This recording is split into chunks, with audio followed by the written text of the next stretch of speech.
Тоа се студентските протести. Тоа е законот, во основа законот за педагошки факултет, кој што со своето носење предвидува албанците се школуваат наставничкиот кадар на албански јазик на педагошки факултет во Скопје. Тоа е конјунктурниот момент кој што го промовира Бранко Црвенковски, нели денешниот замрзнат идеолог на Мицковски. И и неговите албански партнери кои што тогаш беа и помали и по небитни во политичкиот спектар.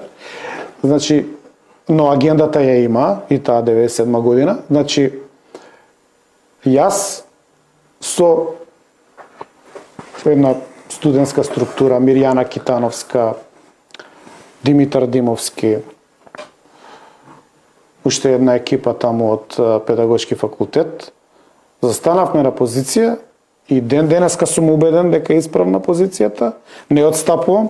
Значи сега мечка станува збор за 25 години подоцна, четврт век. Сум имал доволно време да размислам дали правилно сум постапил. Кога правам анализа на тоа време, зашто сме се спротивставиле? Ние кажавме, ова не е борба за јазик, ова не е борба за образовни права, ова е политичка борба со крајна цел освојување на територија. И тоа се случи 4 години подоцна, во 2001. Тоа го лоцира СДСМ и нивните безбедносни структури како проблем и го отвара